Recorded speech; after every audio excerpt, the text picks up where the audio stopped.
Hi, welcome to my channel. Karimnagar market రోడ్లోని శ్రీ వెంకటేశ్వర స్వామి బ్రహ్మోత్సవాలు ఎలా జరుగుతున్నాయో ఈ వీడియోలో తెలుసుకుందాం. అంతకన్నా ముందు ప్లీజ్ సబ్స్క్రైబ్ మై ఛానల్. ఈ ఆలయానికి సుమారు 100 ఏళ్లకు పైగా చరిత్ర ఉంది. ఈ ఆలయం నగరంలోనే అత్యంత పురాతనమైన మరియు శక్తివంతమైన ఆలయాల్లో ఒకటి. సుమారు 2017-18 నుండి స్థానిక నాయకులు ఆలయ కమిటీ ఆధ్వర్యంలో వీటిని తిరుమల తరహాలో అత్యంత వైభవంగా వార్షిక బ్రహ్మోత్సవాలు నిర్వహిస్తున్నారు. ఈ ఉత్సవాలు తిరుమల తిరుపతి తరహాలోనే ఆగమశాస్త్రం ప్రకారం జరుగుతున్నాయి. సమీపంలోని శివాలయం నుండి పవిత్రమైన పుట్టమన్నును తీసుకొచ్చి అందులో నవధాన్యాలు నాటుతారు. ఇదే అంకురార్పణ. తరువాత ఆలయ ధ్వజస్తంభంపై గరుడ పటాన్ని ఎగురవేసి ముక్కోటి దేవతలను ఉత్సవానికి ఆహ్వానిస్తారు. ప్రతిరోజు ఉదయం రాత్రి స్వామివారు శేష, హంస, సింహ, గరుడ, హనుమద్ వాహనాలపై మాడవీధుల్లో ఊరేగుతూ భక్తులకు దర్శనమిస్తారు. పెళ్లికి ముందు స్వామివారు, అమ్మవార్ల తరపువారు జరిపే సాంప్రదాయ చర్చలే ఎదుర్కోలుత్సవం.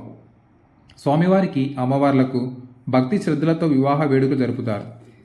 ఉత్సవాల ముగింపులో సుదర్శన చక్రానికి పవిత్ర స్నానం చేయిస్తారు. ముగింపు వేడుకగా భారీ శోభయాత్ర నిర్వహిస్తారు. ఉత్సవాల సమయంలో తిరుమల తిరుపతి దేవస్థానం నుండి పవిత్ర అక్షింతలు, లడ్డూ ప్రసాదాన్ని కూడా తీసుకువస్తారు. బ్రహ్మోత్సవాల సందర్భంగా కరీంనగర్లోని టవర్ సర్కిల్ నుండి పాత బజార్ వరకు రోడ్లన్నీ రంగురంగుల విద్యుత్ దీపాలతో సర్వాంగ సుందరంగా అలంకరిస్తారు. ముఖ్యంగా రాత్రి వేళల్లో ఈ వీధుల గుండా వెళ్తుంటే తిరుమల మాడవీధుల్లో ఉన్న అనుభూతి కలుగుతుంది. ఉత్సవాలు జరిగినన్ని రోజులు భక్తుల కోసం ఆలయ కమిటీ మరియు స్థానిక దాతల ఆధ్వర్యంలో నిత్య అన్నదానం జరుగుతుంది. వేల సంఖ్యలో భక్తులు ఇక్కడ స్వామివారి అన్న ప్రసాదాన్ని స్వీకరిస్తారు. ప్రతిరోజు సాయంత్రం ఆలయ ప్రాంగణంలో లేదా సమీపంలోని వేదికలపై హరికథలు, బుర్రకథలు మరియు భక్తి సంగీత విభావరి, స్థానిక కళాకారులచే కోలాటం మరియు జానపద ప్రదర్శనలు ఊరేగింపు ముందు ప్రత్యేక ఆకర్షణగా నిలుస్తాయి. ఉత్సవాలలో కళ్యాణోత్సవం చాలా ముఖ్యమైన ఘట్టం. కళ్యాణోత్సవంకు సంబంధించిన టికెట్లు ఆలయ కార్యాలయంలో లభిస్తాయి. కళ్యాణోత్సవంలో కూర్చుని దంపతులకు స్వామివారి శేషవస్త్రం, కళ్యాణ తలంబ్రాలు, స్వామివారి ప్రసాదం లభిస్తాయి. కళ్యాణం జరిగిన అదే రోజు రాత్రి స్వామివారికి విశేషమైన గరుడ వాహన సేవ జరుగుతుంది. ఇది ఉత్సవాల్లో అత్యంత ముఖ్యమైన ఘట్టం. వాహన సేవల్లో గరుడ వాహనం మరియు గజవాహనంపై స్వామివారిని ఊరేగించే రోజు భక్తుల రద్దీ విపరీతంగా ఉంటుంది.